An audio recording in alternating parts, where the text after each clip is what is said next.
নমস্কাৰ, আপুনি চাবলৈ আৰম্ভ কৰিছে SB অসম মিডিয়া। আজি হৈছে 3 এপ্ৰিল আৰু আজি সন্ধিয়াৰ কেইবাটাও গুৰুত্বপূৰ্ণ খবৰ আহি পৰিছে আৰু এনেধৰণৰ খবৰসমূহ নিতৌ চাবলৈ চেনেলটো ছাবস্ক্ৰাইব কৰি ভিডিঅ'টোত এটা লাইক কৰি দিব। জনাইছোঁ আজিৰ প্ৰথমটো ব্ৰেকিং নিউজ।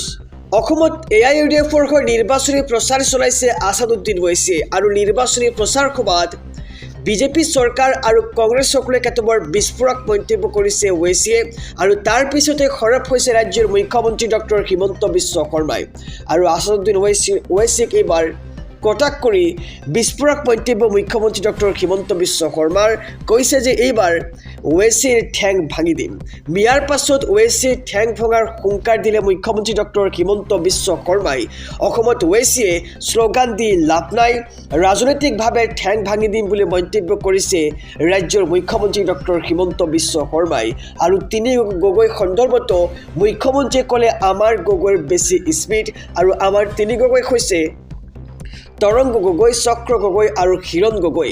তিনিচুকীয়াৰ পৰা মুখ্যমন্ত্ৰী ডক্টৰ হিমন্ত বিশ্ব শৰ্মাৰ এই বিস্ফোৰক মন্তব্য আহি পৰিছে। মিয়াৰ পাছত এইবাৰ আছাদুদ্দিন ওৱেইছিৰ ঠেং ভঙাৰ হুংকাৰ দিলে ৰাজ্যৰ মুখ্যমন্ত্ৰীগৰাকীয়ে।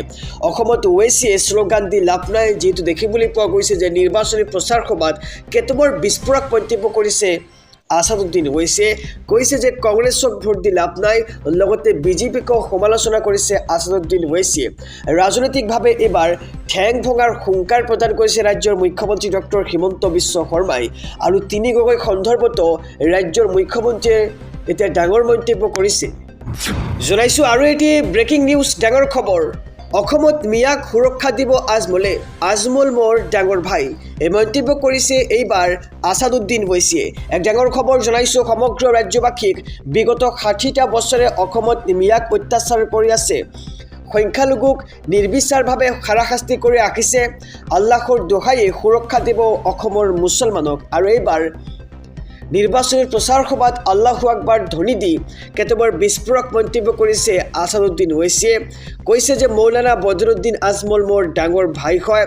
মুছলমানৰ ভেটি মজবুত কৰিবলৈ অসমত AIUDFক লাগিব, গতিকে AIUDFক ভোট দিয়াৰ আহ্বান জনাইছে আছাদুদ্দিন ওৱেইছিয়ে। এইবাৰ মিয়া হ'ব গেম চেঞ্জাৰ। যেতিয়ালৈকে পৃথিৱী থাকিব তেতিয়ালৈকে মিয়া থাকিব। মিয়াৰ কামিখাৰ কোনেও ভাঙিব নোৱাৰে বুলি মন্তব্য কৰিছে আছাদুদ্দিন ওৱেইছিয়ে। অসমত মিয়াৰ সুৰক্ষাৰ বাবে AIUDFৰ পক্ষে ভোটৰ চুনামি আনক বুলি এতিয়া আহ্বান জনাইছে ওৱেইছিয়ে।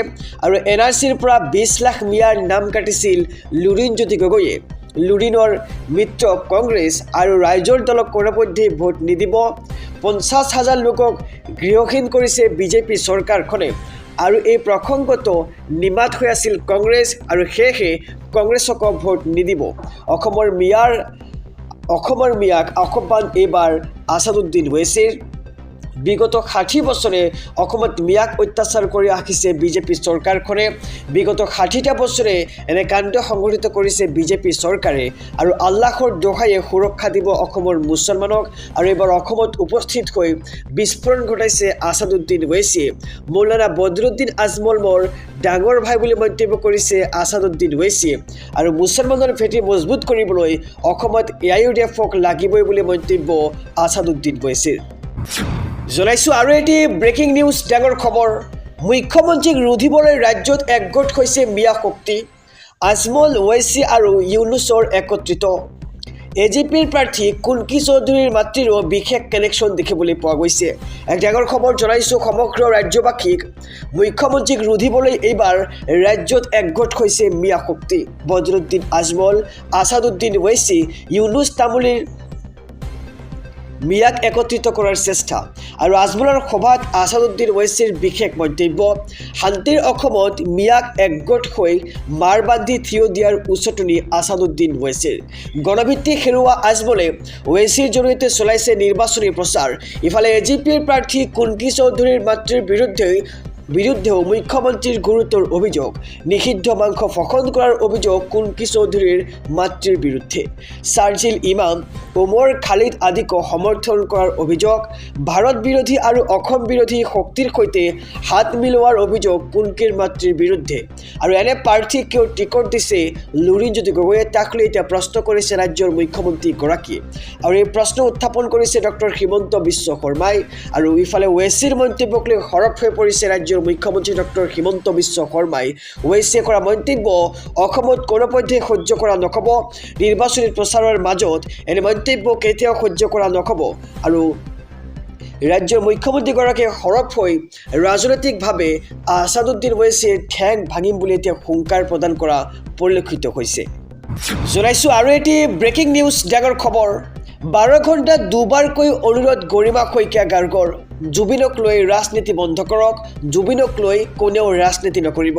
এক ডাঙৰ খবৰ জনাইছোঁ, সমাগত 26 বিধানসভা নিৰ্বাচন আৰু নিৰ্বাচনৰ প্ৰাক মুহূৰ্তত এইবাৰ জুবিনক লৈ ৰাজনীতি আৰম্ভ হোৱা দেখিবলৈ পোৱা গৈছে। কংগ্ৰেছৰ নিৰ্বাচনী ইস্তাহাৰত জুবিন গাৰ্গৰ নাম কিয় বুলি এতিয়া প্ৰশ্ন কৰিছে গৰিমা শইকীয়া গাৰ্গে। আৰু 12 ঘণ্টাত দুবাৰকৈ অনুৰোধ গৰিমা শইকীয়া গাৰ্গৰ, জুবিন গাৰ্গক লৈ কোনেও ৰাজনীতি নকৰিব, পুনৰ অনুৰোধ গৰিমা শইকীয়া গাৰ্গৰ। আৰু মঙলবাৰেও একেই অনুৰোধ কৰিছিল গৰিমাই, ইস্তাহাৰৰ পৰা জুবিনৰ নাম আঁতৰাবলৈ অনুৰোধ মুখ্যমন্ত্ৰীৰো। আৰু আজি পুনৰ জুবিনক লৈ ৰাজনীতি নকৰিবলৈ অনুৰোধ জনাইছে গৰিমা শইকীয়া গাৰ্গে।